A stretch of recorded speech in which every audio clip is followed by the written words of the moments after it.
Questão 14. A ciência de Deus. Em 16 artigos. Depois de ter considerado o que se refere à substância divina, falta considerar o que se refere a seu agir. E como entre as operações, umas permanecem no sujeito que age, outras se estendem a um efeito exterior. Trataremos primeiro da ciência e da vontade, pois o conhecer está em quem conhece, e o querer em quem quer. Em seguida, trataremos do poder de Deus, que se considera como princípio das operações divinas, que se estendem a um efeito exterior. E como conhecer é uma operação vital, depois da consideração da ciência divina, deveremos considerar a vida divina. E como a ciência tem por objeto o verdadeiro, será preciso considerar ainda a verdade e o erro. Ademais, como o conhecido está no que conhece, e as razões das coisas que estão no conhecimento de Deus, chama-se ideias. Devemos acrescentar a consideração da ciência, a consideração das ideias. A respeito da ciência, são 16 as perguntas. 1. Existe ciência em Deus? 2. Deus conhece a si próprio? 3. Deus se compreende a si mesmo? 4. O conhecer de Deus é sua substância? 5. Deus conhece as outras coisas distintas de si? 6. Deus tem delas um conhecimento próprio? 7. A ciência de Deus é discursiva? 8. A ciência de Deus é causa das coisas? 9. A ciência de Deus tem como objeto as coisas que não existem? 10. Deus tem como objeto os males? 11. Deus tem como objeto as realidades singulares? 12. Deus tem como objeto o infinito? 13. Tem como objeto os futuros contingentes? 14. Tem como objeto os enunciados? 15. A ciência de Deus é mutável? 16. Deus tem um conhecimento das coisas especulativo ou prático? Artigo 1º. Existe ciência em Deus? Quanto ao primeiro artigo, assim se procede. Parece que não existe ciência em Deus. 1. Com efeito, a ciência é um hábitus, que não cabe em Deus, pois este está entre a potência e o ato. Logo, não existe ciência em Deus. 2. Além disso, a ciência tendo por objeto as conclusões, é um conhecimento causado por algo diferente de si, a saber, pelo conhecimento dos princípios. Ora, em Deus nada existe de causado. Logo, não existe ciência em Deus. 3. Ademais, toda ciência é universal ou particular. Ora, em Deus não existe nem o universal, nem o particular, como está claro pelo acima exposto. Logo, não existe ciência em Deus. Em sentido contrário, o apóstolo escreve aos Romanos: Como são elevadas as riquezas de sabedoria! e de ciência de Deus. Respondo. Em Deus existe ciência, a mais perfeita possível. Para evidenciá-lo, é preciso considerar que os que conhecem se distinguem dos que não conhecem, em que estes nada têm senão a sua própria forma, ao passo que o que conhece é capaz, por natureza, de receber a forma de outra coisa, pois a representação do conhecido está em quem conhece. Fica evidente que a natureza do que não conhece é mais restrita e mais limitada, a dos que conhecem. Ao contrário, tem maior amplitude e extensão, o que leva o filósofo a dizer, no Tratado sobre a Alma, que A alma é, de certo modo, todas as coisas. ora, é pela matéria que a forma é restringida. Eis porque dizíamos acima que as formas, quanto mais imateriais, tanto mais se aproximam de certa infinidade. Fica claro, portanto, que a imaterialidade de uma coisa é a razão de que seja dotada de conhecimento, e seu modo de conhecimento corresponde à sua imaterialidade. Por isso se explica no Tratado sobre a Alma que as plantas não conhecem, em razão de sua materialidade. O sentido conhece em razão de sua capacidade de receber representações sem matéria. E o intelecto conhece ainda mais, porque é mais separado da matéria, e não misturado a ela, como se diz ainda no Tratado sobre a Alma. Portanto, como Deus está no ápice da imaterialidade, como está claro pelo acima exposto, segue-se que ele está no ápice do conhecimento. Quanto ao primeiro, portanto, deve-se dizer que as perfeições que as criaturas recebem de Deus, nele estão de um modo superior, como foi dito acima. Por isso, quando se atribui a Deus um nome tomado de alguma perfeição da criatura, deve-se excluir de sua significação tudo o que se refere ao modo imperfeito próprio da criatura. Eis porque a ciência em Deus não é uma qualidade ou um hábitos, mas substância e ato puro. Quanto ao segundo, deve-se dizer que aquilo que se encontra dividido e múltiplo nas criaturas se encontra em Deus de maneira simples e una, como já foi explicado. No homem, segundo a diversidade das coisas conhecidas, existem diversos tipos de conhecimento. A inteligência, que conhece os princípios, a ciência, as conclusões, a sabedoria, a causa suprema, o conselho ou a prudência, o que se deve fazer.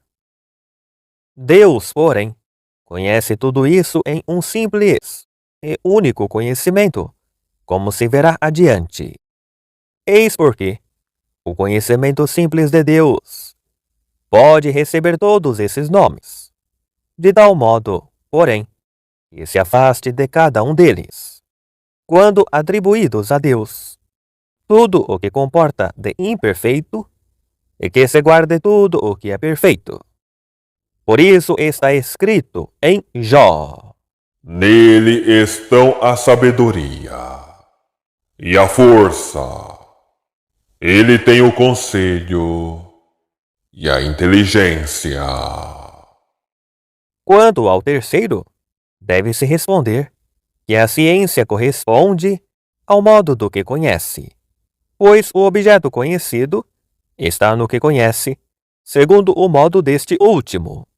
Por isso, o modo da essência divina é superior ao das criaturas. Ela não será como a ciência criada, nem universal, nem particular, nem habitual, nem potencial, nem determinada por qualquer outro modo. Artigo 2º. Deus conhece a si próprio? Quanto ao segundo, assim se procede. Parece que Deus não conhece a si próprio. 1.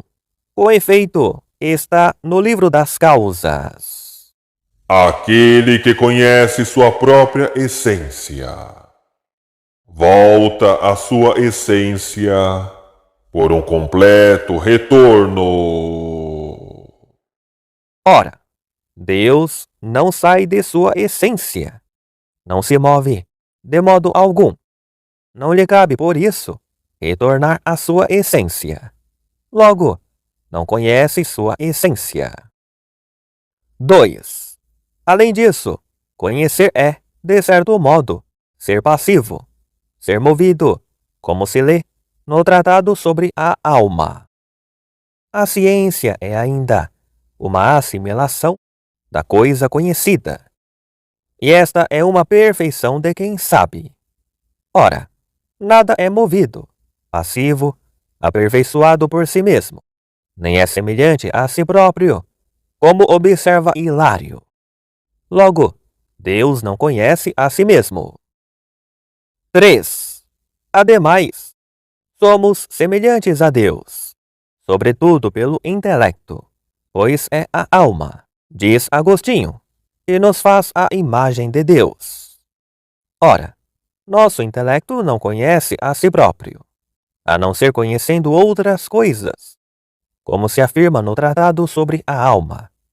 Logo, tampouco Deus conhece a si próprio, a não ser talvez conhecendo algo distinto de si. Em sentido contrário, está escrito na primeira carta aos Coríntios: O que há em Deus, ninguém o conhece, a não ser o Espírito de Deus. Respondo: Deus se conhece por si mesmo. Para evidenciá-lo, é preciso saber que, embora nas operações que se estendem a um efeito exterior, o objeto da operação, isto é, seu termo, seja algo exterior ao sujeito que age. Contudo, nas operações que estão no sujeito que age, o objeto que termina a operação está no próprio agente, e conforme está nele, assim está a operação em ato. Por isso se diz no Tratado sobre a Alma que o sensível em ato é o sentido em ato, e o inteligível em ato é o intelecto em ato. Pois sentir ou conhecer em ato alguma coisa é consequência de que nosso intelecto ou nosso sentido está atualmente informado pela representação do sensível ou do inteligível. E é somente por isso que o sentido ou o intelecto diferem do sensível e do inteligível, porque um e outros estão em potência. Por conseguinte, como Deus nada tem de potencial, pois é ato puro, é necessário que nele o intelecto e o objeto conhecido sejam plenamente idênticos, de tal modo que nem esteja desprovido de representação inteligível, como o nosso intelecto, quando conhece em potência, nem a representação inteligível seja distinta da própria substância do intelecto divino, como acontece com o nosso intelecto quando conhece em ato. Assim, a representação inteligível é o próprio intelecto divino. Deus, portanto, por si mesmo, conhece a si mesmo. Quanto ao primeiro, portanto, deve-se dizer que voltar à sua essência nada mais é do que subsistir em si mesmo. A forma, enquanto perfaz a matéria, dando-lhe o ser, difunde-se de certo modo nesta matéria. Mas enquanto tem o ser em si mesma, ela volta a si própria. Assim, as faculdades do conhecimento são subsistentes, mas que são o ato de alguns órgãos. Não conhecem a si mesmas, como constatamos em cada um dos sentidos. Ao contrário, as faculdades de conhecimento subsistentes por si mesmas conhecem a si mesmas. Por isso, declara o livro das causas: Quem conhece sua essência, volta à sua essência. Ora, subsistir por si próprio convém ao máximo a Deus. Logo, segundo essa maneira de falar, ao máximo Deus volta à sua essência e conhece a si próprio. Quanto ao segundo, deve-se dizer que ser movido, ser passivo, são tomados de maneira equívoca quando se diz que conhecer é ser movido, ser passivo, como se explica no tratado sobre a alma. Pois conhecer não é um movimento, ato do que é imperfeito, que passa de uma coisa a outra. É um ato do que é perfeito, existindo no mesmo agente. Assim, mesmo que o intelecto seja aperfeiçoado pelo inteligível, ou ainda que lhe seja assimilado, isto convém ao intelecto quando acontece estar em potência. Estando em potência, ele difere do inteligível. Ele é assimilado por uma representação inteligível, que é a semelhança da coisa conhecida, e dela recebe sua perfeição, como a potência é aperfeiçoada pelo ato. O intelecto divino, porém, que de modo nenhum se encontra em potência, não é aperfeiçoado pelo inteligível, nem lhe é assimilado. Ele mesmo é sua própria perfeição e seu próprio inteligível. Quanto ao terceiro, deve-se dizer que a matéria primeira, que está em potência, não tem o ser natural, senão quando, pela forma, é reduzida ao ato.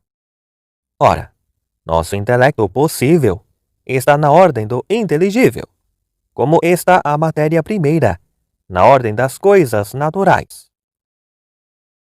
Pois está em potência para os inteligíveis, como a matéria primeira para as coisas naturais.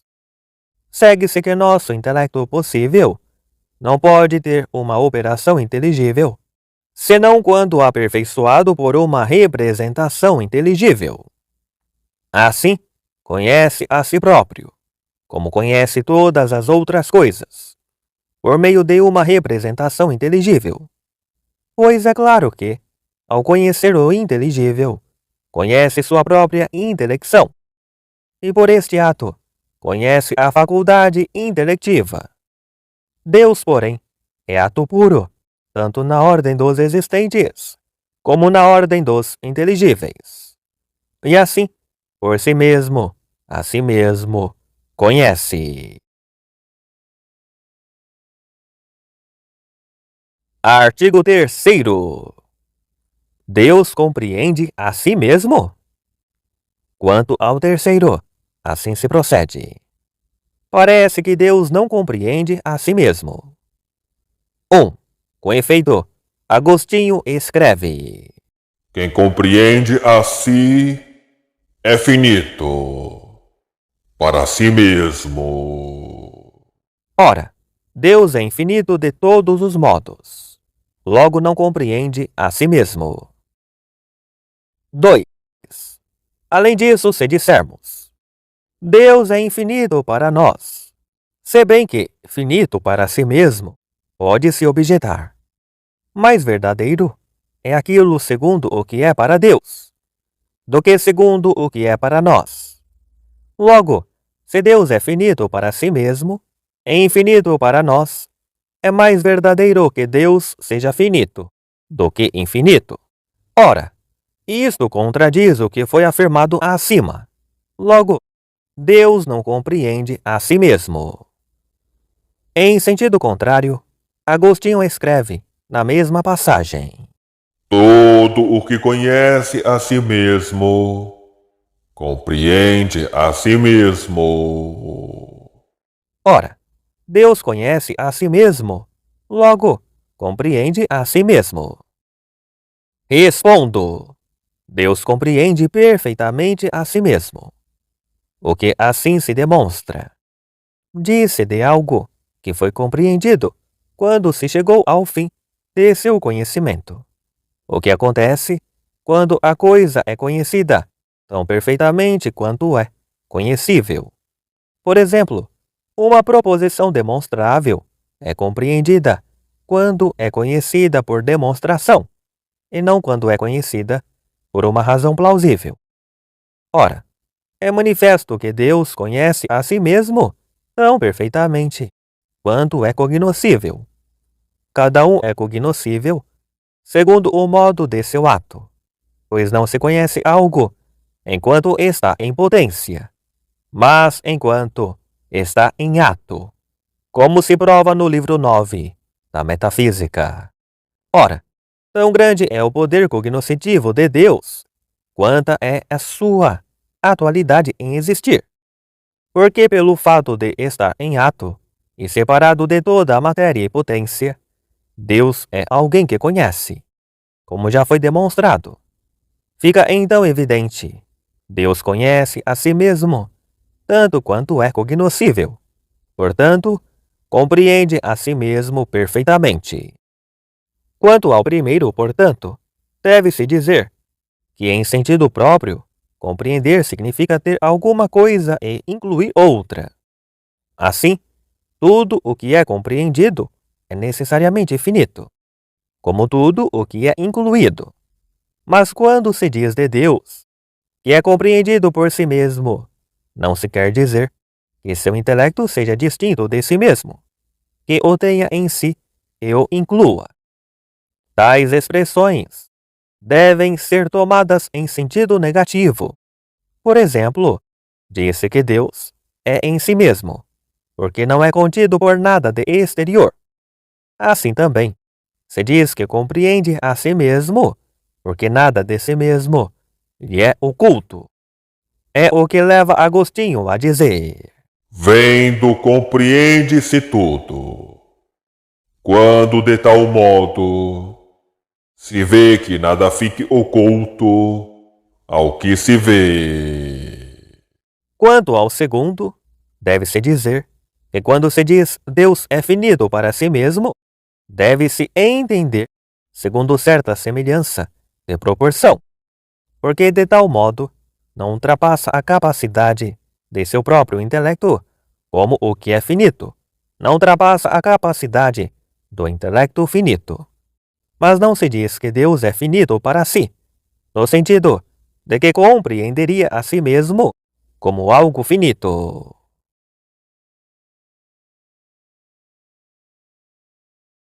Artigo 4º. O conhecer de Deus é sua própria substância? Quanto ao quarto, assim se procede. Parece que o conhecer de Deus não é sua própria substância. 1. Com efeito, conhecer é uma operação. Ora, uma operação significa algo que procede de um agente. Logo, o conhecer de Deus não é própria substância de Deus. 2. Além disso, quando alguém conhece que se conhece, isto não é conhecer algo importante ou o objeto principal, mas conhecer algo secundário e acessório. Logo, se Deus é o mesmo conhecer, conhecer Deus será como quando conhecemos o conhecer. Desse modo, conhecer Deus não seria algo grande. 3. Ademais, todo conhecer é conhecer algo. Ora, quando Deus conhece a si mesmo, se ele não é outra coisa que seu próprio conhecer, conhece que se conhece, e conhece que conhece o conhecer-se, e assim até o infinito. Logo, o conhecer de Deus não é sua própria substância. Em sentido contrário, Agostinho afirma: Para Deus, ser é o mesmo que ser sábio. ser sábio aqui é o mesmo que conhecer. Logo, Para Deus, ser é o mesmo que conhecer. Ora, como foi demonstrado, o ser de Deus é sua substância. Logo, o conhecer de Deus é sua substância. Respondo. Deve-se dizer, necessariamente, que o conhecer de Deus é sua substância.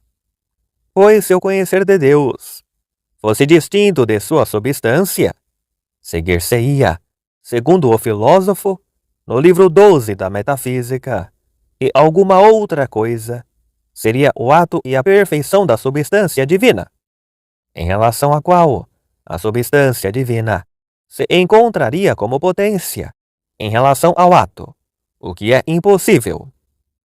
Pois conhecer é perfeição e ato daquele que conhece. Qual seja esse modo de conhecer, é preciso examinar.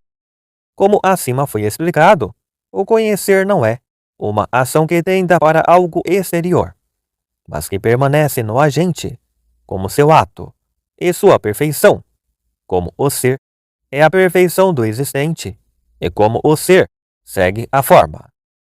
Assim também, conhecer segue a representação inteligível. Em Deus, porém, não existe forma que seja distinta de seu próprio ser, como já se demonstrou. Portanto, como sua própria essência é também representação inteligível, como foi explicado, segue-se necessariamente que seu próprio conhecer é sua essência e seu ser.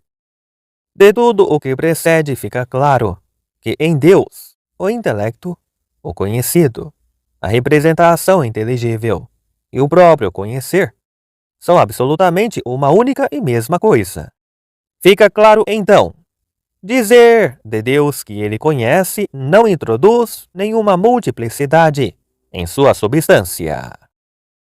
Quanto ao primeiro, portanto, deve-se dizer que conhecer não é uma operação que saia daquele que age, mas que nele permanece. Quanto ao segundo, deve-se dizer que quando se conhece o conhecer, que não é subsistente, não se conhece grande coisa, como quando conhecemos nosso próprio conhecer. Por isso, não há semelhança quando se fala do conhecer divino, que é subsistente. Quanto ao terceiro, está clara a resposta, pelo acima exposto, pois o conhecer divino, subsistente em si próprio, é conhecimento de si mesmo, e não de alguma outra coisa, pois assim se procederia ao infinito. Artigo 5º. Deus conhece o que é distinto de si? Quanto ao quinto, assim se procede. Parece que Deus não conhece o que é distinto de si. 1. Com efeito, tudo o que é distinto de Deus lhe é exterior. Ora, Agostinho diz: Deus nada vê, fora de si mesmo. Logo, não conhece o que é distinto de si. 2. Além disso, o conhecido é perfeição de quem conhece. Logo, se Deus conhecesse as outras coisas distintas de si, algo distinto de Deus, seria sua perfeição, e mais nobre do que ele, o que é impossível. 3. Ademais, o conhecer é especificado pelo inteligível, como qualquer outro ato, ou é por seu objeto. Daí que o conhecer é tanto mais nobre quanto mais nobre é o que se conhece. Ora, Deus é Ele mesmo, seu conhecer, como ficou claro pelas explicações. Logo, se Deus conhece algo distinto de si, o próprio Deus é especificado por algo distinto de si, o que é impossível. Então, ele não conhece o que é distinto de si. Em sentido contrário, lemos na carta aos Hebreus: Tudo está desnudo e aberto a seu olhar. Respondo. É necessário que Deus conheça o que é distinto de si. É claro que conhece perfeitamente a si mesmo, sem o que seu ser não seria perfeito, uma vez que seu ser é seu conhecer. Ora, se algo é conhecido com perfeição, é necessário que seu poder seja perfeitamente conhecido. Mas o poder de uma coisa não pode ser conhecido perfeitamente sem que conheçam as coisas a que se estende o poder. Por isso, como o poder de Deus se estende às outras coisas, pois é a causa primeira eficiente de todas as coisas, como está claro pelas explicações acima, é necessário que Deus conheça o que é distinto de si. Isso se torna ainda mais evidente se acrescenta que o próprio ser da causa primeira, que é Deus, é seu conhecer. Portanto, todos os efeitos que preexistem em Deus, como em sua causa primeira, se encontram necessariamente em seu conhecer. E tudo aí está de modo inteligível, porque tudo o que está em um outro, aí está, segundo o modo próprio deste outro.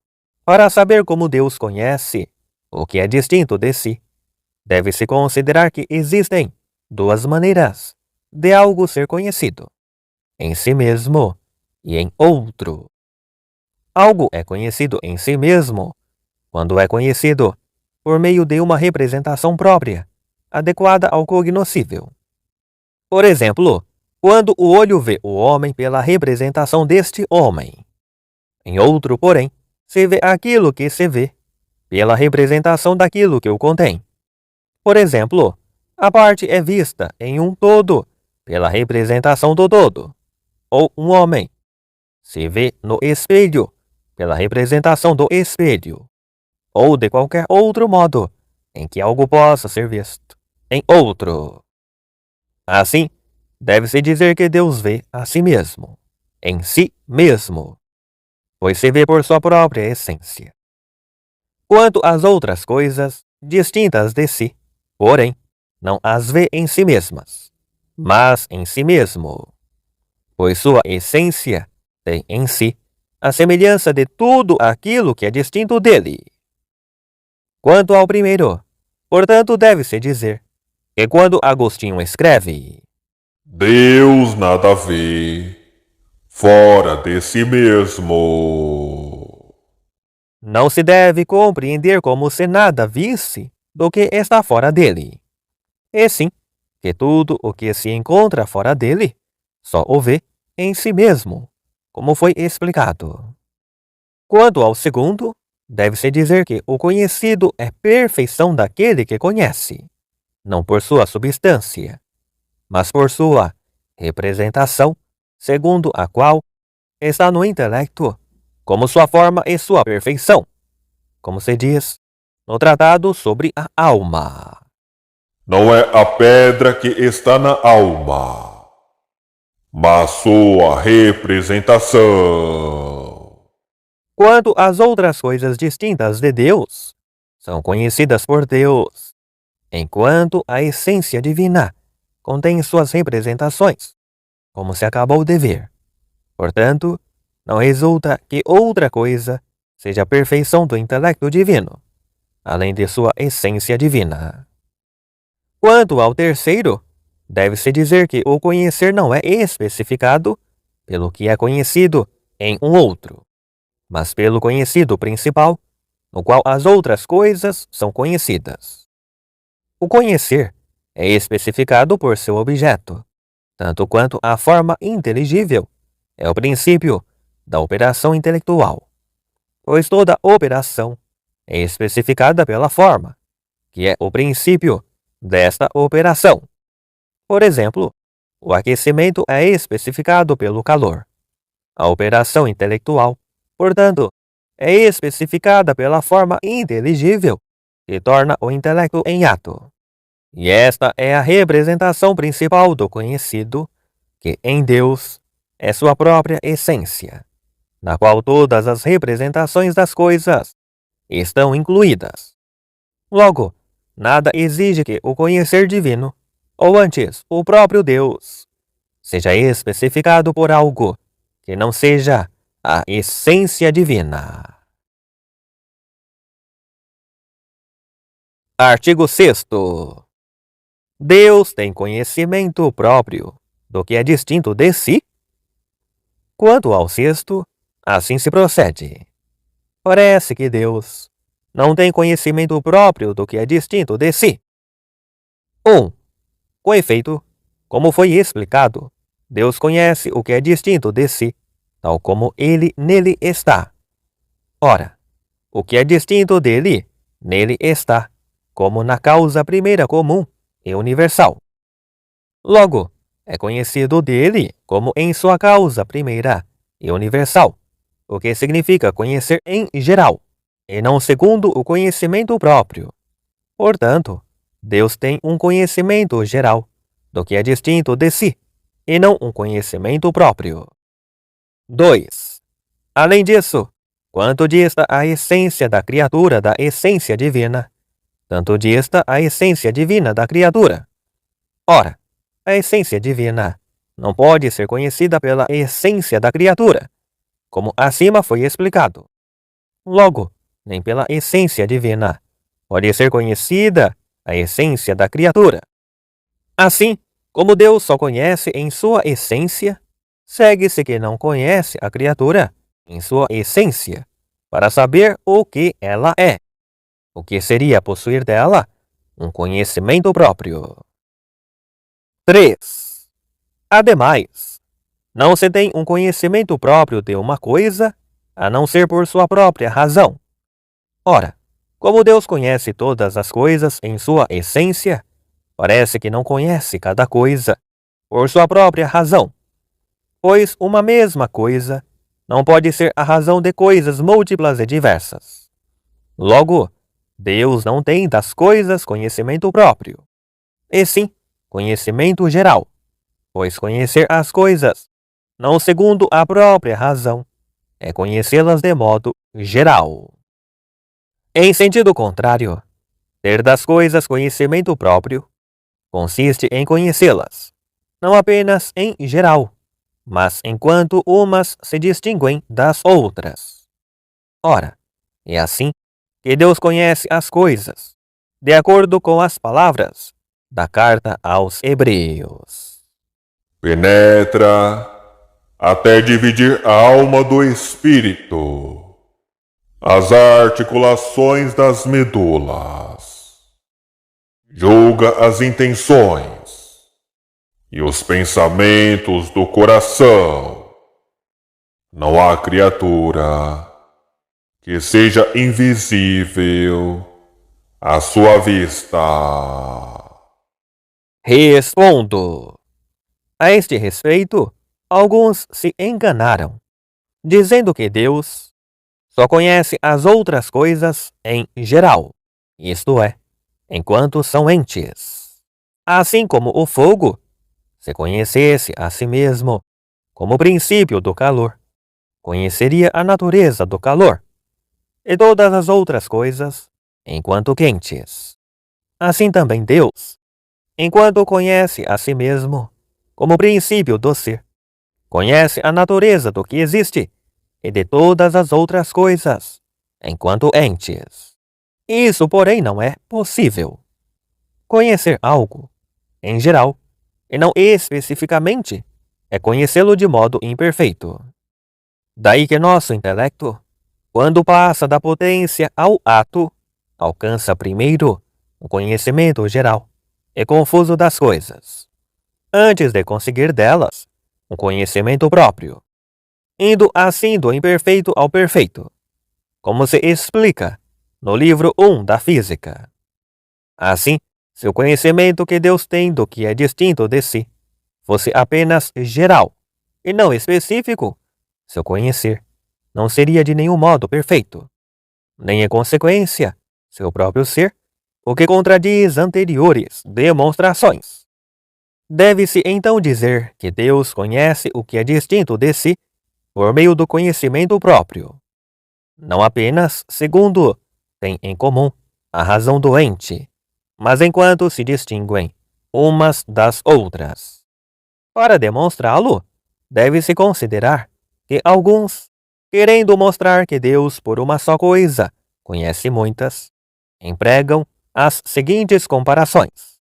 Se o centro conhecesse a si mesmo, conheceria todas as linhas que partem de si. Se a luz conhecesse a si mesma, conheceria todas as cores. Estes exemplos, porém, ainda que semelhantes até certo ponto, a saber, quanto à causalidade universal, contudo são insuficientes, porque a multidão e a diversidade não são causadas por este princípio universal único, naquilo que os distingue, mas apenas no que lhes é comum. Assim, a diversidade das cores não tem por causa apenas a luz, mas a disposição do meio que a recebe. E de modo semelhante, a diversidade dos raios do círculo provém de suas diversas posições. De modo que esta diversidade e multidão não pode ser conhecida em seu único princípio, por um conhecimento próprio, mas apenas geral. Ora, em Deus não é assim. Mostrou-se acima que tudo o que existe como perfeição em qualquer criatura pré-existe e está compreendido em Deus, de modo supereminente. E nas criaturas não é apenas o que elas possuem em comum, a saber, o próprio ser, que pertence à perfeição, mas também aquilo pelo qual diferem umas das outras, como viver, conhecer e os outros caracteres pelos quais se distinguem os seres vivos dos não vivos, os que conhecem dos que não conhecem, e toda forma pela qual algo é constituído em sua própria espécie é uma perfeição. Assim, todas as coisas pré-existem em Deus, não apenas quanto ao que é comum a todas, mas ainda quanto ao que as distingue. Por conseguinte, abrangendo Deus em si todas as perfeições, a essência de Deus mantém com as essências de todas as coisas não apenas a relação do comum ao próprio, da unidade aos números, do centro às linhas, mas a relação do ato perfeito aos atos imperfeitos, como se eu dissesse, do homem ao animal, ou de 6, número inteiro, às frações que inclui.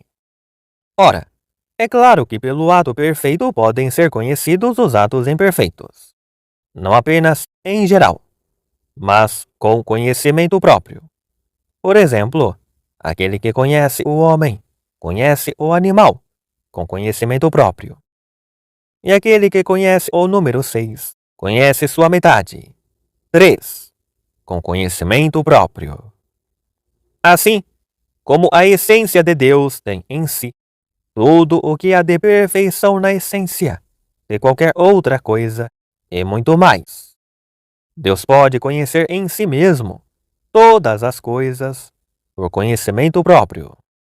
Porque a natureza própria de cada coisa consiste em que participa de algum modo da perfeição divina.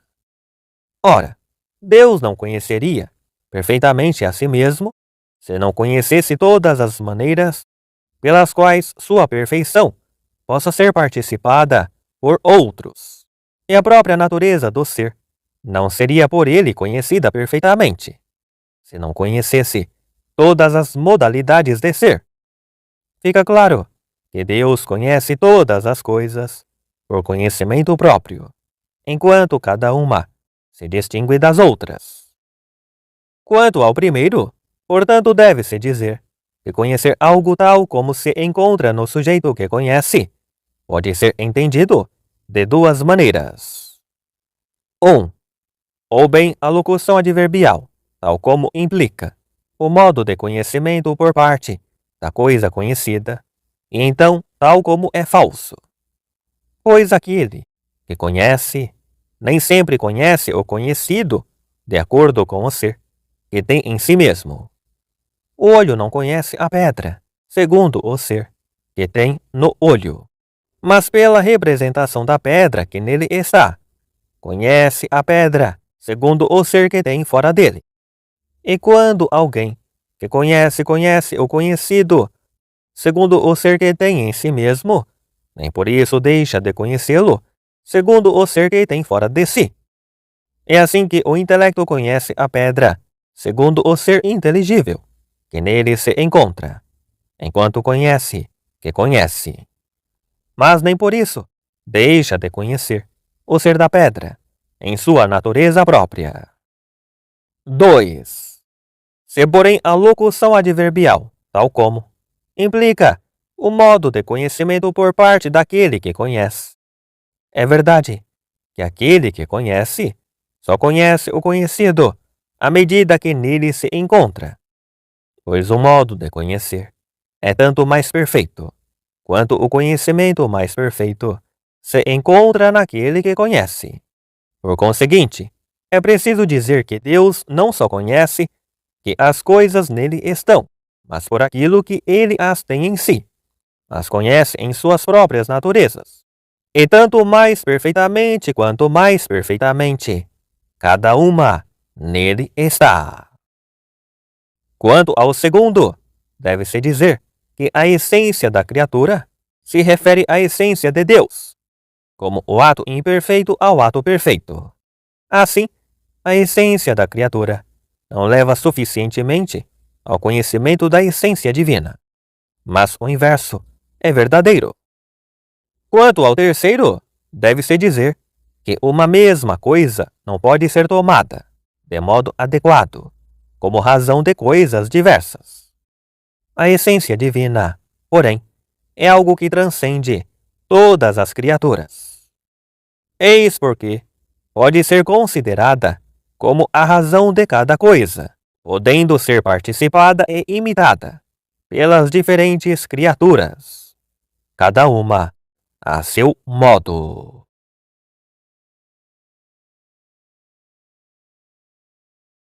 Artigo 7º. A ciência de Deus é discursiva? Quanto ao sétimo, assim se procede. Parece que a ciência de Deus é discursiva. 1. Com efeito, a ciência de Deus não é um saber habitual, e sim um conhecer em ato. Ora, segundo o filósofo, no livro 2 dos Tópicos, o saber habitual chega a muitas coisas simultaneamente, mas o conhecer apenas a uma. Como Deus conhece muitas coisas, conhecendo a si mesmo e tudo o mais, como se demonstrou, parece que não conheça todas as coisas simultaneamente, mas que passe de uma a outra de modo discursivo. 2. Além disso, conhecer o efeito pela causa é conhecer de maneira discursiva. Ora, Deus conhece as outras coisas por si mesmo, como o efeito por sua causa. Logo, seu conhecimento é discursivo. 3. Ademais, Deus conhece cada criatura de modo mais perfeito do que nós. Ora, conhecemos nas causas criadas seus efeitos e assim procedemos discursivamente das causas aos efeitos. Logo, parece que o mesmo acontece com Deus. Em sentido contrário, Agostinho escreve: Deus vê todas as coisas, não por partes, ou uma de cada vez, como que passando o olhar daqui para ali, e dali para aqui, mas tudo vê, simultaneamente. Respondo. Na ciência divina, nada existe de discursivo. Eis a prova. Em nossa ciência, encontramos um duplo processo discursivo. Um segundo a sucessão. Por exemplo, quando depois de termos conhecido algo em ato, nos voltamos para conhecer outra coisa. O outro segundo a causalidade. Por exemplo, quando a partir dos princípios, chegamos ao conhecimento das conclusões. O primeiro processo discursivo não pode convir a Deus, pois muitas coisas que conhecemos sucessivamente, se consideramos cada uma em si mesma, as conhecemos todas simultaneamente, se as conhecemos em uma única coisa. Por exemplo, quando conhecemos as partes no todo, e quando vemos diversos objetos no espelho. Ora, Deus tudo vê em um só. Ele próprio, como foi anteriormente estabelecido, ele vê todas as coisas simultaneamente, e não sucessivamente. Da mesma forma, o segundo processo discursivo não pode convir a Deus. Antes de mais nada, porque pressupõe o primeiro, pois os que procedem dos princípios, as conclusões, não os consideram simultaneamente. Em seguida, porque este discurso vai do conhecido ao desconhecido. Fica então claro que, conhecido o primeiro termo, ainda se ignora o outro, e o segundo não é, então, conhecido no primeiro, mas a partir do primeiro. O final do discurso acontece quando o segundo termo é visto no primeiro, os efeitos ficando resolvidos em suas causas. Aí, porém, cessa o discurso. Portanto, como Deus vê os efeitos em si mesmo, como sua causa, seu conhecimento não é discursivo. Quanto ao primeiro, portanto, deve-se dizer que, embora seja um só o conhecer em si mesmo, contudo chega a conhecer muitas coisas em uma só, como foi explicado. Quanto ao segundo, deve-se dizer que Deus não conhece os efeitos desconhecidos pela causa como se ela fosse anteriormente conhecida, mas conhece os efeitos em suas causas. Portanto, seu conhecimento não é discursivo, como já foi explicado. Quanto ao terceiro, deve-se dizer que Deus vê, muito melhor do que nós, os efeitos das causas criadas nelas mesmas. O conhecimento destes efeitos, porém, não é causado nele pelo conhecimento das causas criadas, como acontece conosco. Sua ciência, por conseguinte, não é discursiva. Artigo 8º. A ciência de Deus é causa das coisas? Quanto ao 8º, assim se procede. Parece que a ciência de Deus não é a causa das coisas. 1. Com efeito Orígenes, comentando a carta aos Romanos, diz: Não é porque Deus sabe que uma coisa vai ser, que essa coisa será, mas porque deverá ser. Deus sabe com antecedência que será. 2. Ademais, afirmada a causa, afirma-se o efeito. Ora, a ciência de Deus é eterna. Logo, se a ciência de Deus é a causa das coisas criadas, parece que as criaturas existiriam desde toda a eternidade. 3. Ademais, o cognoscível precede a ciência e a mede, como se diz no livro 10 da Metafísica. Ora, o que é posterior e medido não pode ser causa. Logo, a ciência de Deus não é causa das coisas. Em sentido contrário, Agostinho escreve: Deus não conhece a universalidade das criaturas espirituais ou corporais, porque existem. Pelo contrário, existem porque Ele as conhece.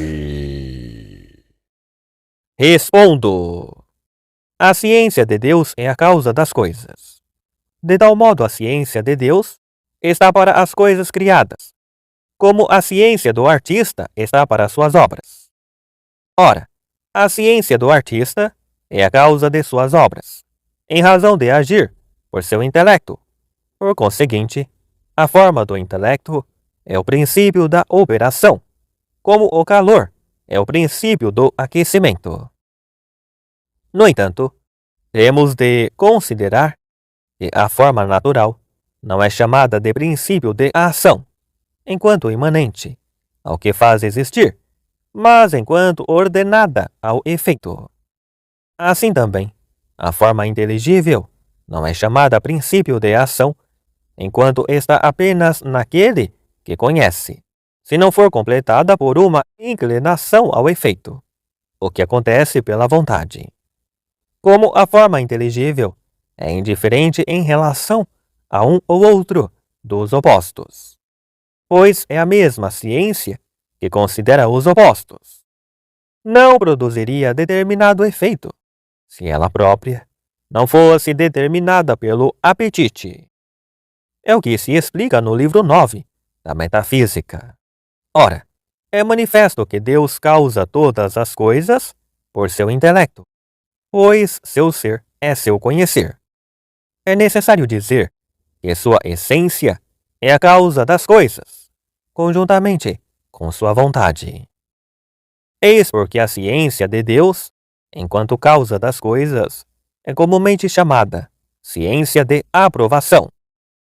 Quanto ao primeiro, portanto, deve-se dizer que Orígenes considerou aqui a razão da ciência, a qual não convém a razão de causalidade, a não ser conjuntamente com a vontade, como foi explicado. Quando, porém, diz que Deus prevê tais coisas porque vão acontecer, é preciso entender este porquê como causalidade de consequência, não de existência. Portanto, se tal coisa vai acontecer, é verdade que Deus a previu, as realidades futuras. Porém, não são a causa de que Deus conheça. Quanto ao segundo, deve-se dizer que a ciência de Deus é causa das coisas segundo a maneira como nela se encontra. Ora, não faz parte da ciência de Deus que as coisas tenham existido desde toda a eternidade, ainda que a ciência de Deus seja eterna. Daí não decorre que as criaturas existam desde toda a eternidade. Quanto ao terceiro, deve-se dizer que as coisas naturais são intermediárias entre a ciência de Deus e a nossa, pois adquirimos nossa ciência a partir destas realidades naturais, cuja causa é Deus, por sua ciência. Por isso, assim como as coisas cognoscíveis naturais são anteriores à nossa ciência e à sua medida, assim também a ciência de Deus é primeira em relação às coisas naturais e à medida das mesmas. Como uma casa é intermediária entre a ciência do arquiteto que a construiu e a ciência de quem dela toma conhecimento depois de construída. Artigo 9º. Deus tem a ciência dos não-entes?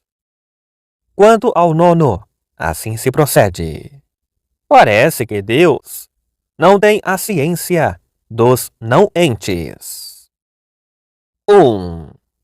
Com efeito, em Deus só há ciência das coisas verdadeiras. Ora, o verdadeiro e o ente são convertíveis. Logo, não há em Deus conhecimento dos não-entes. 2. Além disso, o conhecimento requer uma semelhança entre aquele que sabe e o que ele sabe. Ora, o que não existe não pode ter semelhança alguma com Deus, que é o próprio ser. Logo, o que não existe não pode ser conhecido por Deus. 3. Ademais, a ciência de Deus é causa das coisas conhecidas por ele. Ora, não é causa dos não-entes, pois estes não têm causa. Logo, Deus não tem a ciência dos não-entes. Em sentido contrário, o apóstolo escreve aos Romanos: o qual chama as coisas que não são, como se fossem. Respondo: Deus conhece todas as coisas, de qualquer maneira que existam. Ora, nada impede que coisas que não existem absolutamente existam, de certa maneira. Existem de modo absoluto as que existem em ato. As que não existem em ato estão em potência, ou de Deus ou da criatura. Trate-se de potência ativa ou passiva, ou de pensar, de imaginar, de exprimir-se, de algum modo. Todas as coisas que podem ser realizadas, pensadas ou ditas pela criatura, e também todas aquelas que ele próprio pode realizar. Deus a todas conhece, mesmo que não existam em ato. Nesse sentido, pode-se dizer que tem a ciência dos não-entes. Entre as coisas que não existem em ato, é preciso notar certa diversidade. Algumas ainda, que não estejam agora em ato, já estiveram ou estarão, e destas dizemos que Deus as conhece numa ciência de visão, como o conhecer de Deus, que é seu próprio ser, é medido pela eternidade, a qual, não comportando sucessão, abarca a totalidade de tempo. Assim, o olhar de Deus, presente, atinge a totalidade do tempo e a todas as coisas que se encontrem em qualquer período do tempo, como realidades que lhe estão presentes. Outras estão na potência de Deus ou da criatura, e, no entanto, não existem, não existirão e nunca existiram. A respeito delas, disse que Deus tem uma ciência não de visão, e sim uma ciência de simples inteligência. Usa-se esta expressão porque entre nós, as coisas que vemos possuem um ser próprio distinto, fora do que vê. Quanto ao primeiro, portanto, deve-se dizer que o que não existe em ato possui só verdade enquanto está em potência, pois é verdade que está em potência. É assim que Deus o conhece. Quanto ao segundo, deve-se dizer que, visto que Deus é o próprio ser, cada um só é na medida em que participa da semelhança de Deus. Assim como uma coisa só é quente na medida em que participa do calor. Sendo assim, o que está em potência, ainda que não esteja em ato, é conhecido por Deus. Quanto ao terceiro, deve-se dizer que a ciência de Deus é causa das coisas, junto com sua vontade. Não é então necessário que tudo o que Deus conhece exista, tenha existido, ou deva existir um dia, mas apenas o que ele quer ou permite que exista. E ainda uma vez, não está na ciência de Deus que essas coisas existam, mas que possam vir a existir. Artigo 10º. Deus conhece os males? Quanto ao 10º, assim se procede. Parece que Deus não conhece os males. 1. Com efeito, segundo o filósofo, no Tratado sobre a Alma, o intelecto que não está em potência não conhece a privação. Ora, o mal, ensina Agostinho, é a privação do bem. Logo, como o intelecto de Deus nunca está em potência, mas sempre em ato, como ficou demonstrado, parece que Deus não conhece o mal. 2. Além disso, toda ciência ou é causa do conhecido, ou é causada por ele. Ora, a ciência de Deus não é causa do mal, tampouco é causada por ele. Logo, a ciência de Deus não é dos males. 3. Ademais, o que se conhece é conhecido por sua semelhança ou por seu oposto. Ora, tudo o que Deus conhece, ele o conhece em sua essência, como ficou demonstrado. E a essência divina nem é semelhança do mal, nem tem o mal como contrário, pois nada lhe é contrário, afirma Agostinho. Logo, Deus não conhece o mal. 4. Ademais, o que é conhecido não por si mesmo, mas por outra coisa, é conhecido imperfeitamente.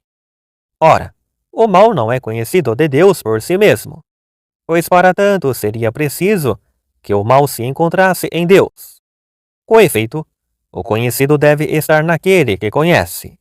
E se o mal é conhecido de Deus por outra coisa, a saber pelo bem, será por ele conhecido imperfeitamente, o que é impossível, pois nenhum conhecimento em Deus é imperfeito.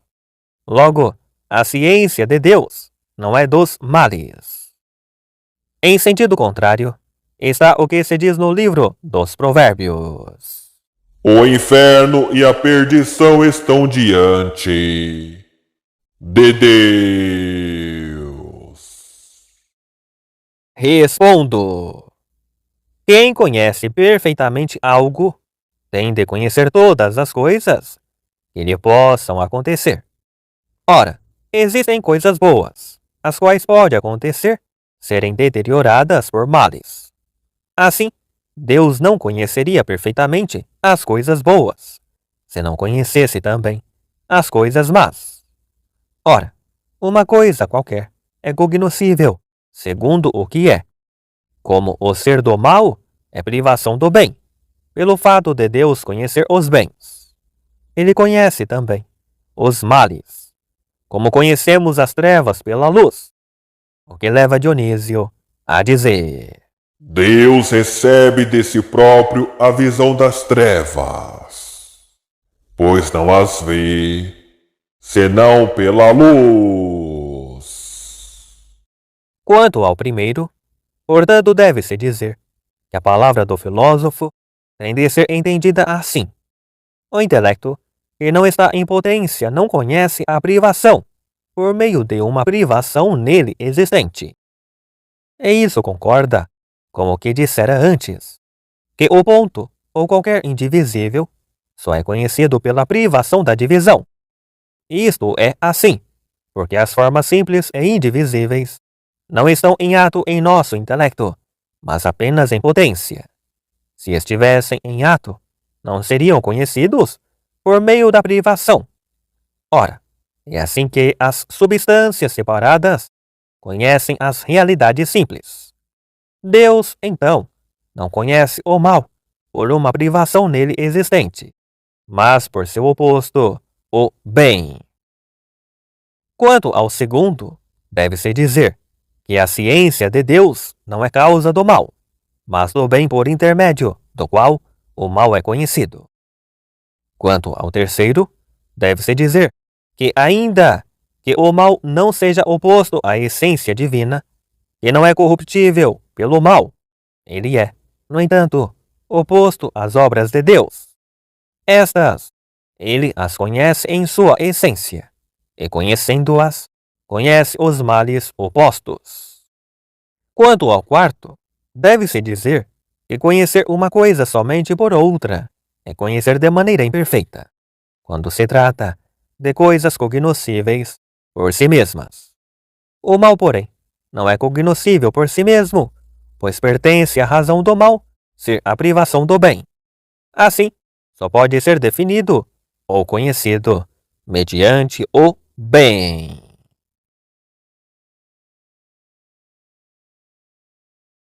Artigo 11º. Deus conhece os singulares?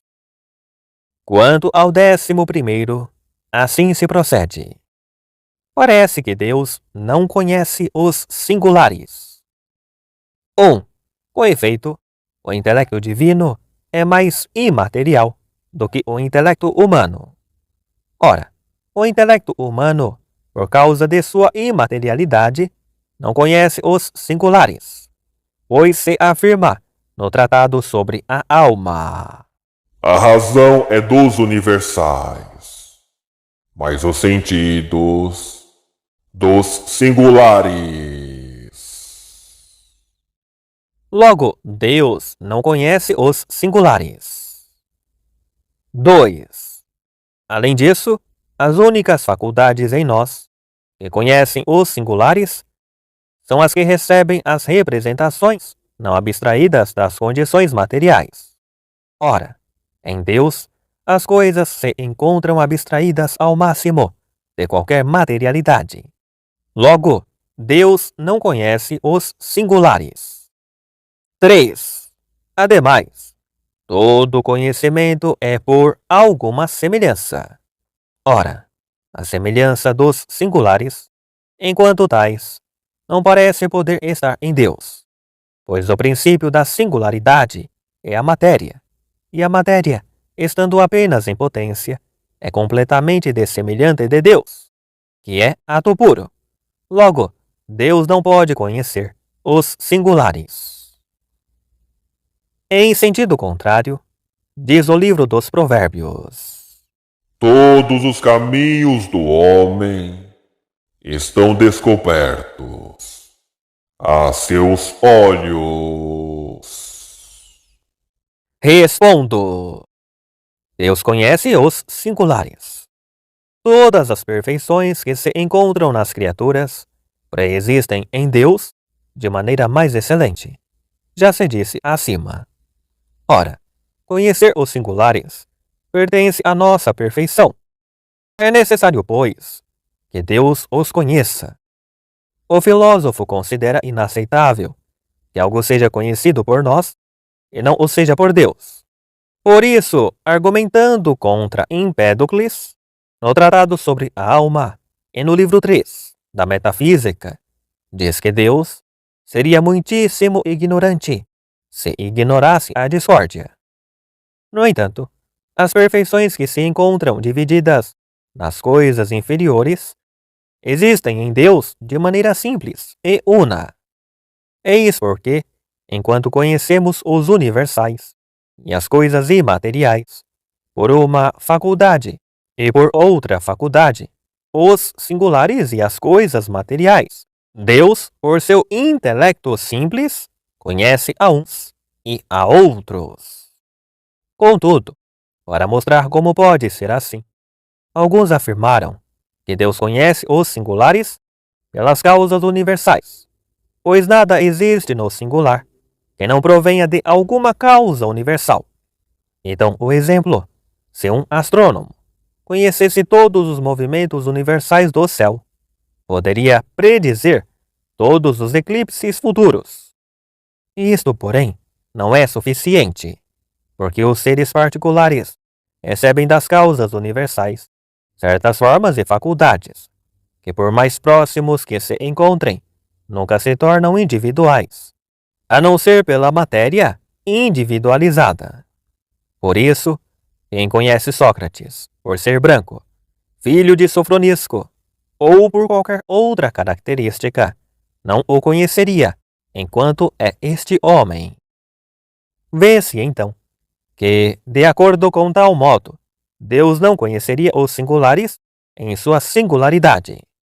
Outros afirmaram que Deus conhece os singulares aplicando as causas universais a seus efeitos singulares.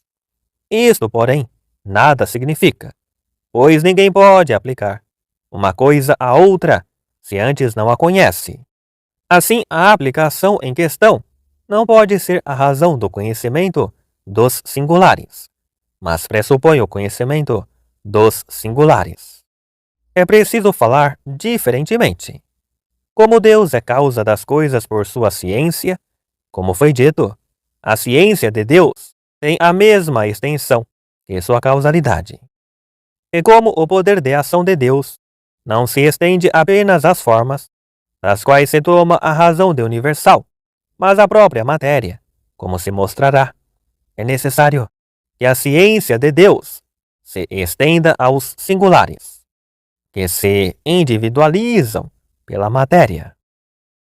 Com efeito, como Deus conhece as outras coisas em sua própria essência, porquanto esta essência é a semelhança das coisas, ou ainda seu princípio eficiente, é necessário que sua essência seja princípio suficiente para conhecer todas as coisas que por ele são feitas.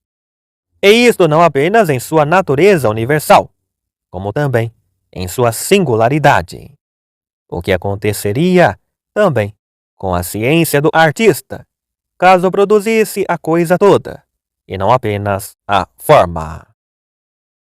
Quanto ao primeiro, portanto, deve-se dizer que nosso intelecto abstrai a representação inteligível dos princípios de individuação. Segue-se que a representação inteligível de nosso intelecto não pode ser a semelhança dos princípios individuais.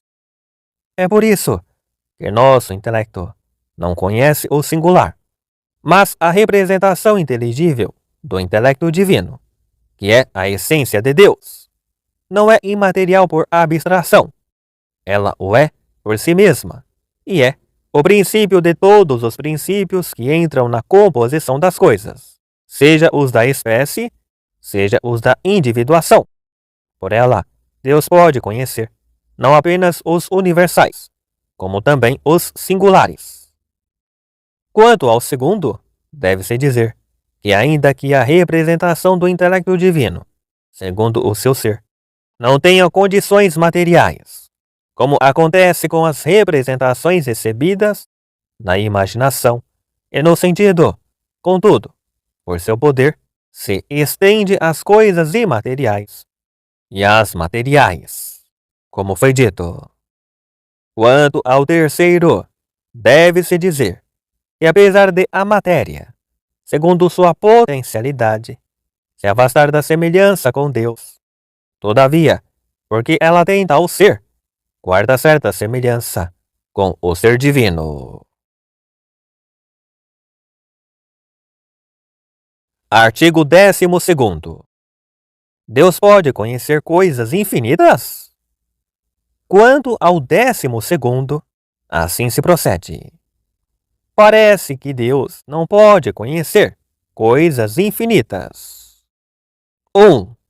Com efeito, o infinito, enquanto o infinito, é desconhecido.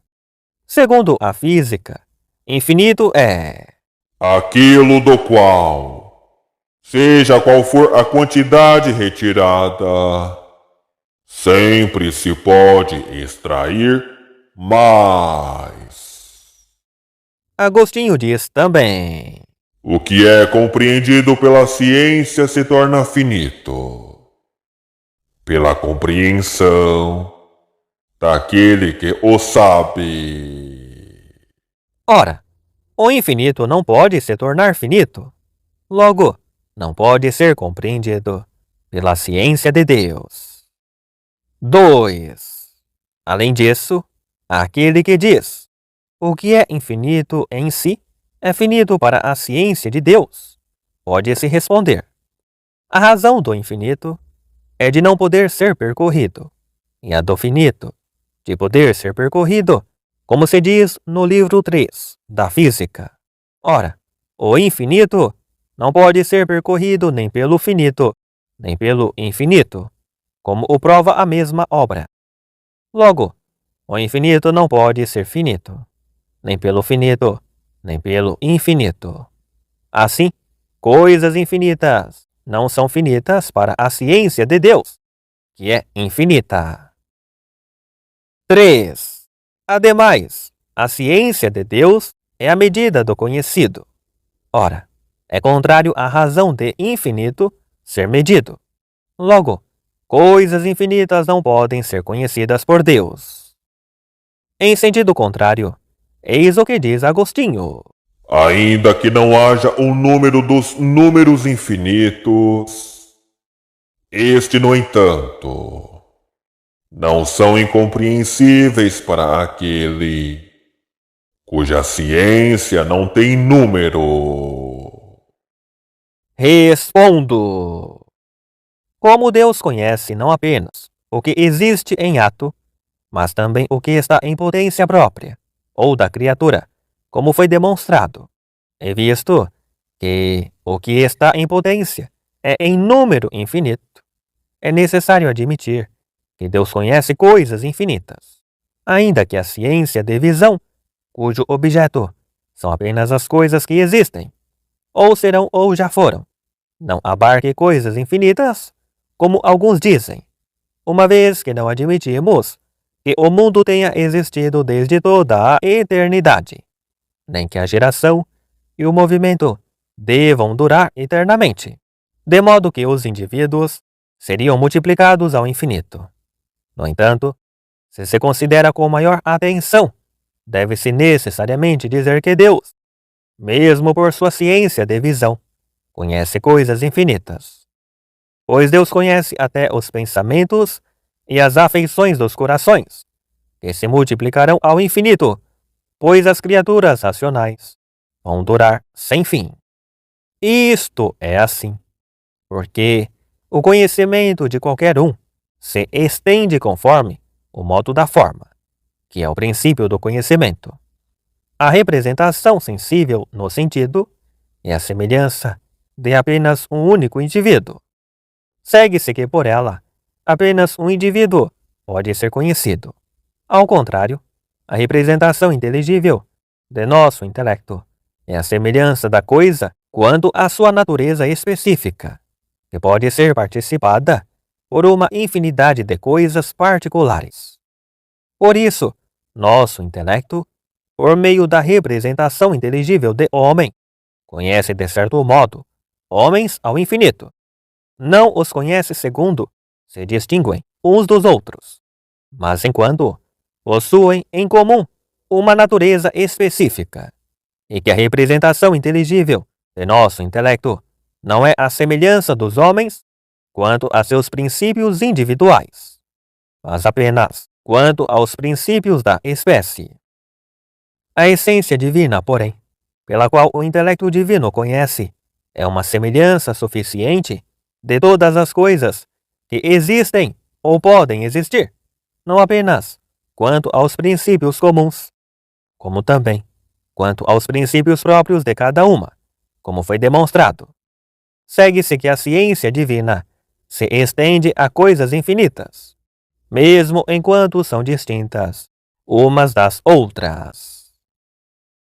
Quanto ao primeiro, portanto, deve-se dizer que, segundo o filósofo, no livro 1 da Física, a razão de infinito se refere à quantidade, e a razão de quantidade pertence à ordem entre as partes. Assim, conhecer o infinito segundo o modo próprio do infinito consiste em conhecer parte por parte. E neste sentido, de modo algum, se chega a conhecer o infinito, pois seja qual for o número de partes que se tome, ainda resta alguma coisa.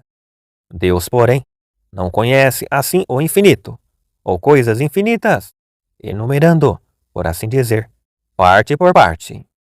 Ele conhece tudo por um conhecimento simultâneo, não sucessivo, como acima foi explicado. Nada se opõe, portanto, a que conheça coisas infinitas.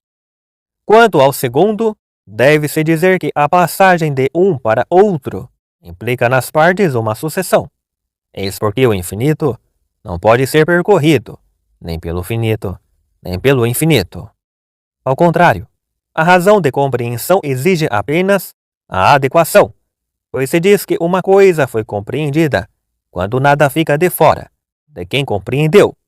Logo, a razão de infinito não exclui que seja compreendido por um infinito.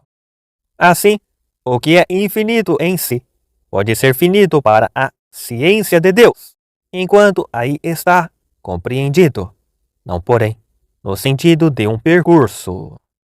Quanto ao terceiro, deve-se dizer que a ciência de Deus é a medida das coisas, não quantitativa, já que coisas infinitas não se medem pela quantidade, mas porque é a medida da essência e da verdade das coisas. Pois cada coisa tem a verdade de sua natureza, tanto quanto está conforme com a ciência de Deus, como a obra de arte, que concorda com a própria arte, suposta a existência em ato de coisas, segundo o número infinito. Por exemplo, um número infinito de homens, ou segundo uma quantidade contínua, por exemplo, o ar infinito, como antigos filósofos disseram. Entretanto, é claro que cada uma dessas coisas teria o ser determinado e finito, pois estaria encerrado nos limites de certas naturezas particulares. Assim, estas coisas seriam mensuráveis, segundo a ciência de Deus. Artigo 13º. Deus conhece os futuros contingentes? Quanto ao 13º, assim se procede. Parece que Deus não conhece os futuros contingentes. 1. Um efeito, uma causa necessária, produz um efeito necessário. Ora, a ciência de Deus é causa das coisas conhecidas, como acima foi dito. Como ela é necessária, segue-se que também o são as coisas conhecidas. Logo, Deus não conhece os contingentes. 2. Além disso, qualquer proposição condicional, se o antecedente é absolutamente necessário, o consequente também o será, pois o antecedente está para o consequente, como os princípios para a conclusão. E os primeiros analíticos nos ensinam que, de princípios necessários, só podem decorrer conclusões necessárias. Ora, esta proposição condicional é verdadeira. Se Deus soube que algo haverá de ser, isso será, pois o objeto da ciência de Deus é sempre verdadeiro. E o antecedente dessa proposição condicional é absolutamente necessário. Primeiro, porque é eterno. Em seguida, porque foi expresso no passado. Logo, o consequente é também absolutamente necessário. Assim, tudo o que é conhecido por Deus é necessário, de modo que nele não existe ciência dos contingentes. 3. Ademais, tudo o que é conhecido por Deus existe necessariamente, mesmo porque tudo o que é sabido por nós existe necessariamente, sendo que a ciência de Deus é mais certa do que a nossa. Ora, nenhum futuro contingente existe necessariamente. Logo, Deus não tem conhecimento de nenhum futuro contingente. Em sentido contrário, o Salmo 32 diz: Ele modela um a um os corações deles. Ele que conhece todas as tuas obras. Isto é, dos homens. Ora, as ações dos homens são contingentes, pois dependem de seu livre arbítrio. Logo, Deus conhece os futuros contingentes. Respondo. Demonstrou-se acima que Deus conhece todas as coisas, não apenas as que existem em ato, como também aquelas que estão em sua potência ou na potência das criaturas. E como algumas dessas coisas são contingentes futuros para nós, segue-se que Deus conhece os futuros contingentes. Para provar essa conclusão, é preciso considerar que algo pode ser considerado contingente de dois modos. Primeiro, em si mesmo, e já existindo em ato. Então, não é mais considerado como algo futuro, mas como presente, nem como algo contingente indefinido, mas como já determinado no ser. Por isso, pode ser objeto infalível de um conhecimento certo, como é para o sentido da visão. Por exemplo, quando vejo Sócrates sentado. Em seguida, pode-se considerar o contingente em sua causa. Sob esse aspecto, é considerado como futuro e como contingente ainda não determinado no ser, pois a causa contingente se refere às coisas opostas. Neste caso, o contingente não pode ser conhecido com certeza. Por conseguinte, aquele que só conhece o efeito contingente em sua causa só pode ter dele conhecimento conjectural. Deus, porém, conhece todos os contingentes não apenas como estão em suas causas, mas também segundo cada um deles existe em ato em si mesmo. E ainda que os contingentes passem a existir em ato sucessivamente, Deus não os conhece sucessivamente, conforme estão em seu ser, como nós, mas simultaneamente, pois seu conhecimento, bem como seu próprio ser, tem como medida a eternidade.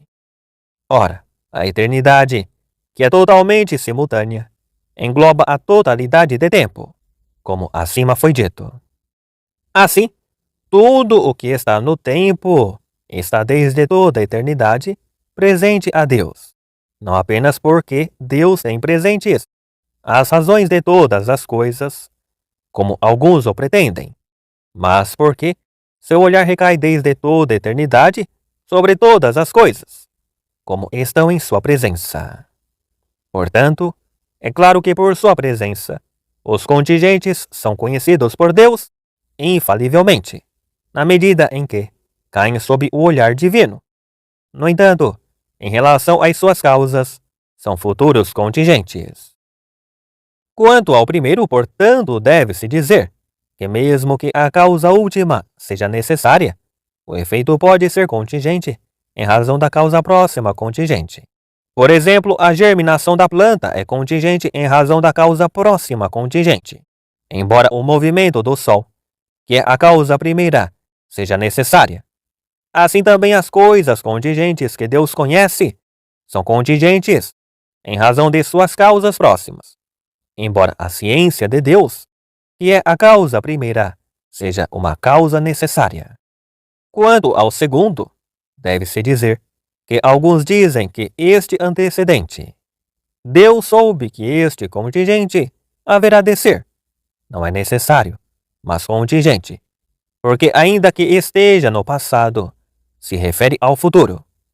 Isto, porém, não impede que seja necessário, porque algo que tenha tido referência ao futuro, é necessário que o tenha tido, mesmo que às vezes este futuro não se realize. Outros dizem, o antecedente em questão é contingente, porque é composto de necessidade e de contingência. Assim como esta proposição, Sócrates é um homem branco, é uma proposição contingente. Isto, porém, nada significa, porque quando se diz Deus soube que este contingente haverá de ser, contingente só figura na proposição como o elemento material da afirmação, e não como seu principal elemento, de modo que esta contingência, tanto quanto a necessidade, não torna a proposição necessária ou contingente, verdadeira ou falsa. Assim, pode ser verdadeiro que eu tenha dito: o homem é um asno, tanto quanto Sócrates corre, ou Deus existe. O mesmo argumento vale para a necessidade e a contingência. É preciso então afirmar que este antecedente é absolutamente necessário. Mas isso não se segue, como alguns dizem, que o consequente seja absolutamente necessário, porque o antecedente é causa remota do consequente, e este é contingente em razão de sua causa próxima.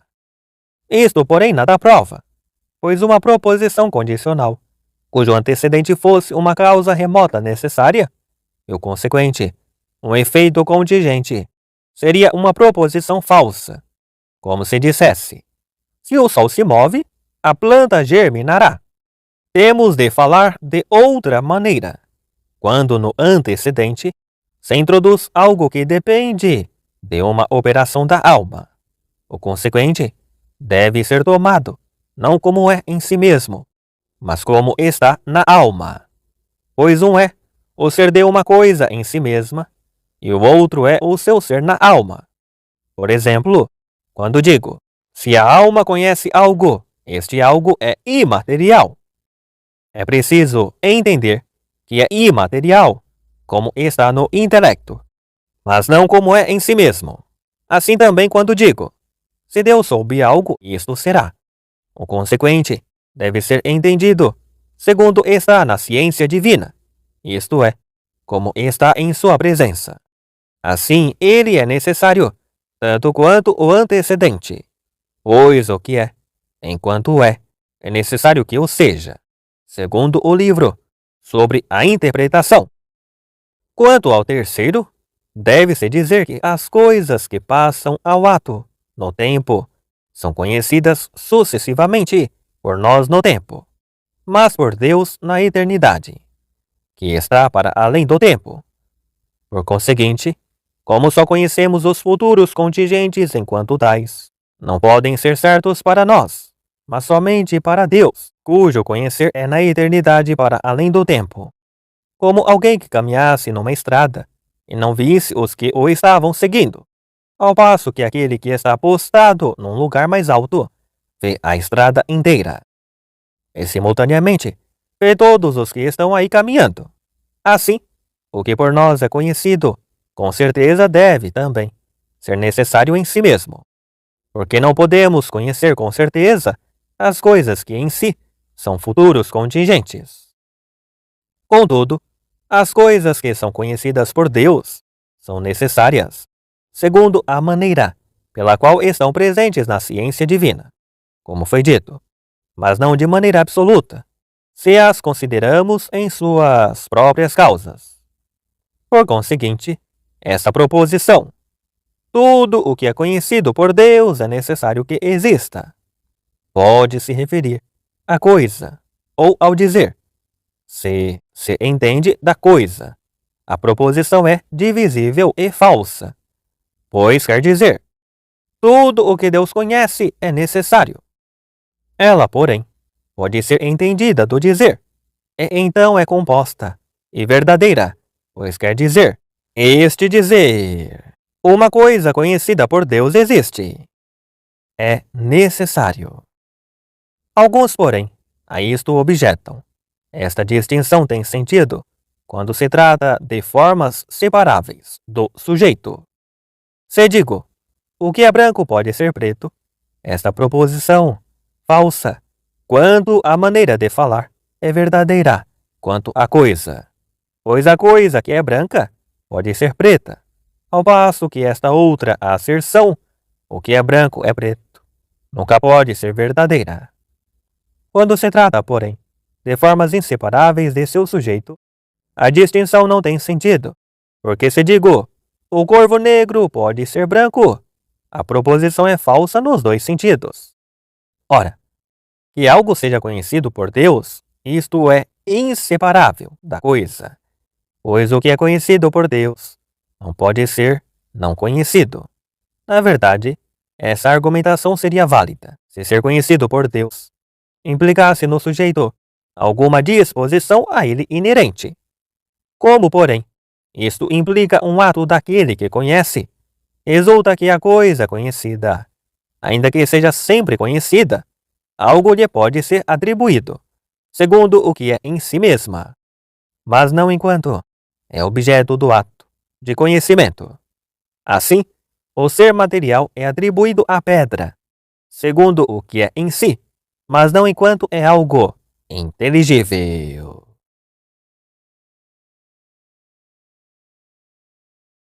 Artigo 14º. Deus conhece os enunciados? Quanto ao 14º, assim se procede. Parece que Deus não conhece os enunciados. 1. Com efeito, conhecer enunciados convém a nosso intelecto, enquanto compõe ou divide. Ora, no intelecto divino não existe composição. Logo, Deus não conhece os enunciados. 2. Além disso, qualquer conhecimento se realiza por meio de uma semelhança. Ora, em Deus não existe semelhança dos enunciados, pois ele é absolutamente simples. Logo, Deus não conhece os enunciados. Em sentido contrário, lemos no Salmo 93. O Senhor conhece os pensamentos dos homens. Ora, nesses pensamentos existem enunciados. Logo, Deus conhece os enunciados. Respondo. Como nosso intelecto tem o poder de formar enunciados, e como Deus conhece tudo o que está em sua potência, e na potência da criatura, como acima foi dito, é necessário que Deus conheça todos os enunciados possíveis. Contudo, como Ele conhece as coisas materiais de modo imaterial e as coisas compostas de modo simples, assim conhece os enunciados não à maneira dos enunciados, como se tivesse em seu intelecto a composição ou a divisão dos enunciados, mas conhece cada coisa por um simples conhecimento, por ele conhecendo a essência de cada coisa. É como se nós, entendendo a essência do homem, conhecêssemos por isso mesmo todas as coisas que podem ser atribuídas ao homem. E isto não acontece quando se trata de nosso intelecto, que discorre de um termo a outro, porque a representação inteligível representa um termo de tal modo que ela não representa um outro. Assim, conhecendo o que é o homem, não conhecemos por isso mesmo as outras coisas que estão nele, mas de maneira dividida e segundo uma sucessão. Eis porque as coisas que conhecemos separadas, temos de levá-las à unidade, por composição ou divisão, formando enunciados. Mas a representação do intelecto divino, a saber, sua essência, basta para tudo manifestar. Portanto, conhecendo sua essência, Deus conhece as essências de todas as coisas, e tudo o que pode acontecer a elas. Quanto ao primeiro, portanto, deve-se dizer que a objeção proposta teria sentido se Deus conhecesse os enunciados à maneira dos enunciados. Quanto ao segundo, deve-se dizer que a composição do enunciado significa um modo de ser da coisa. É assim que Deus, por seu próprio ser, que a sua essência é a semelhança de todas as coisas, que são significadas pelos enunciados. Artigo 15º. A ciência de Deus é mutável? Quanto ao 15º, assim se procede. Parece que a ciência de Deus é mutável. 1. Com efeito, a ciência é relativa ao que se pode saber. Ora, o que implica relação com a criatura atribui-se a Deus no tempo e muda de acordo com as mudanças da criatura. Logo, a ciência de Deus é mutável, de acordo com as mudanças da criatura. 2. Além disso, tudo o que Deus pode fazer, ele pode sabê-lo. Ora, Deus pode fazer mais coisas do que faz. Logo, pode saber mais coisas do que aquelas que sabe. Assim, sua ciência pode mudar, aumentando ou diminuindo. 3. Ademais, Deus soube que Cristo nasceria. Agora, porém, não sabe que Cristo nascerá, pois Cristo não terá mais de nascer. Logo, Deus não sabe tudo o que já soube, e assim, seu conhecimento parece ser mutável. Em sentido contrário, diz a carta de Tiago, em Deus: Não existe mudança nem sombra de vicissitude. Respondo. De acordo com o que acima foi dito, a ciência de Deus é sua própria substância. E como sua substância é totalmente imutável, o que também já foi demonstrado, é necessário, portanto, que sua ciência seja totalmente imutável. Quanto ao primeiro, portanto, deve-se dizer que Senhor e Criador, e outros nomes, implicam relações com as criaturas, segundo o que elas são em si mesmas. Mas a ciência de Deus implica relação com as criaturas, segundo o que são em Deus, uma vez que cada coisa é conhecida em ato, segundo o modo de ser do que conhece. Assim, as coisas criadas estão em Deus de modo imutável, e em si mesmas de modo mutável. Dito de outro modo, Senhor e Criador e outros nomes implicam relações consecutivas, atos que entendem ter como termo as criaturas, segundo o que elas são em si mesmas. Eis porque tais relações são atribuídas a Deus de maneiras diversas, de acordo com as mudanças das criaturas. Mas a ciência e o amor e outros implicam relações consecutivas a atos que se entendem como imanentes em Deus. Por isso estes nomes são atribuídos a Deus de modo invariável. Quanto ao segundo, deve-se dizer que Deus sabe também o que pode fazer e não faz.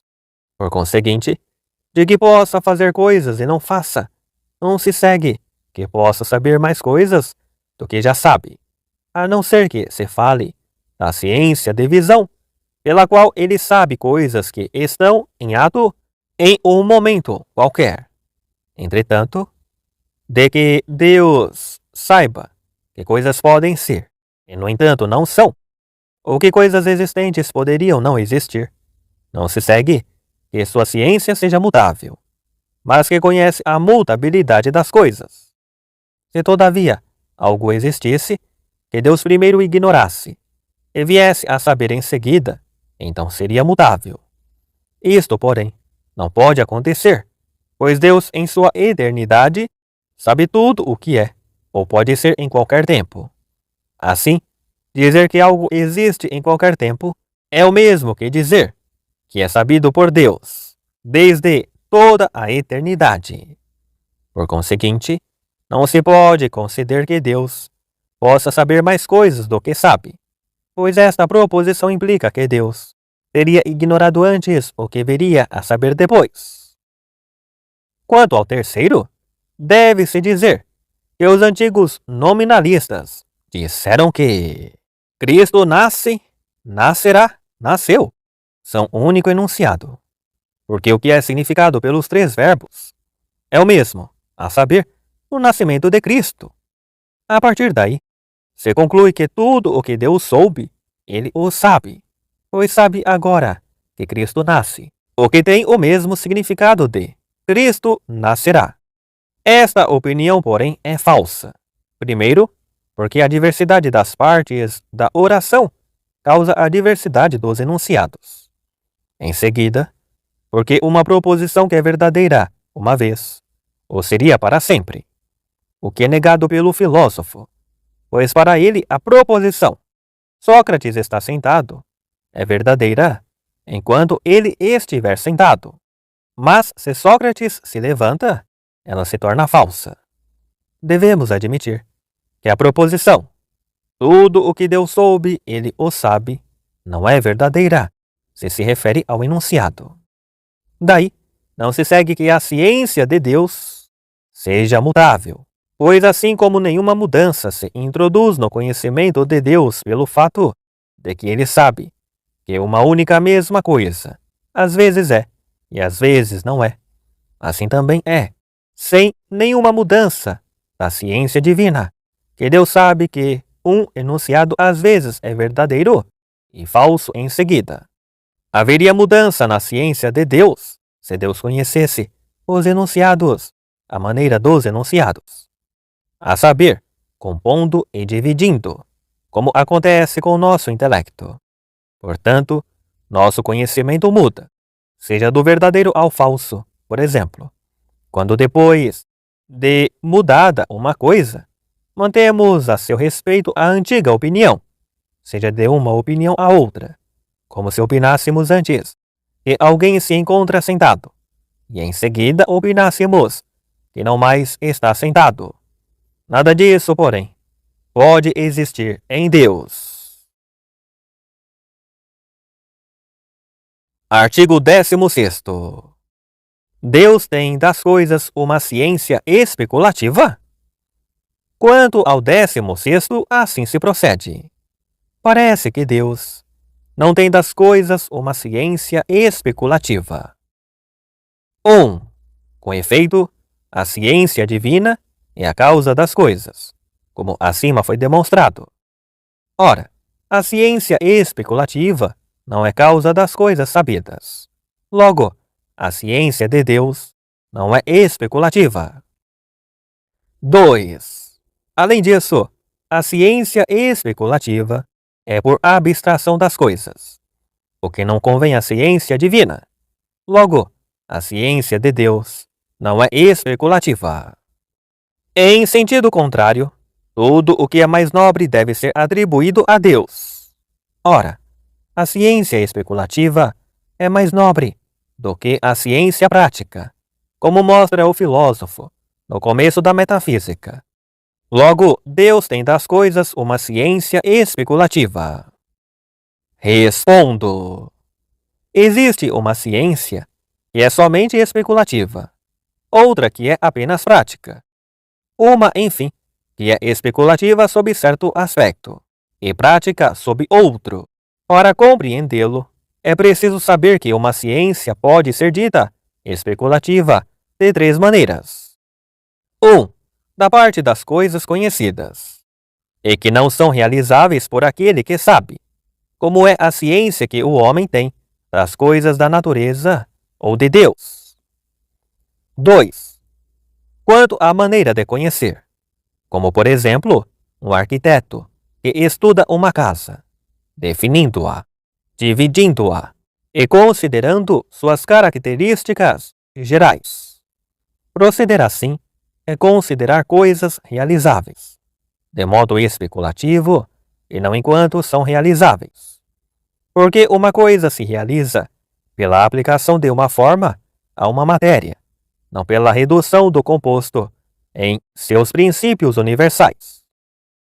3.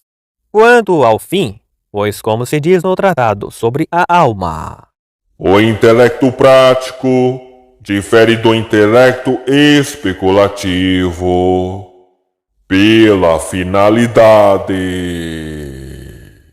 o intelecto prático visa ao fim da ação. O fim do intelecto especulativo é a consideração da verdade.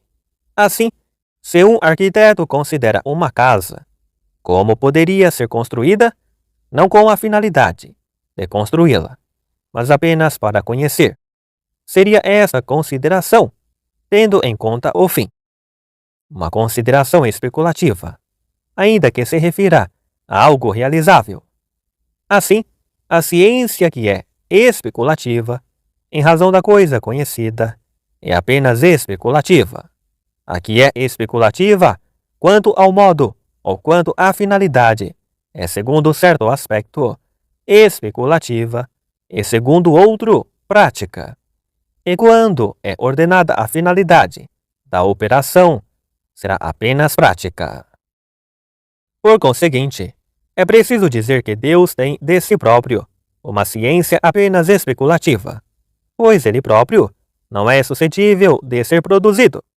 De tudo o mais, porém, ele tem uma ciência, não só especulativa, mas também prática. Especulativa, sem dúvida, quanto ao modo de conhecer, pois tudo o que conhecemos especulativamente, definindo e distinguindo, Deus o conhece de maneira muito mais perfeita. Quanto às coisas que pode fazer, mas que nunca faz, Deus não tem uma ciência prática, visto que a ciência prática é assim chamada em razão de sua finalidade. Ele tem, nesse sentido, uma ciência prática das coisas que realiza no tempo, quanto aos males, se bem não sejam por ele realizáveis, como as coisas boas. São para ele objeto de conhecimento prático, enquanto os permite, os impede ou os reduz à ordem. É assim que as doenças são objeto da ciência prática do médico, enquanto por meio de sua arte delas cuida. Quanto ao primeiro, portanto, deve-se dizer que a ciência de Deus é causa, não de si mesmo, mas das outras coisas, de algumas em ato, as que são realizadas em qualquer momento do tempo, e outras, virtualmente, as que pode realizar, mas que nunca virão a existir. Quanto ao segundo, deve-se dizer que não é essencial a ciência especulativa ser tirada das coisas que se conhecem, mas é acidental, enquanto ela é humana. Quanto à objeção em sentido contrário, temos de responder que das coisas realizáveis não se tem ciência perfeita, se não são conhecidas enquanto tais.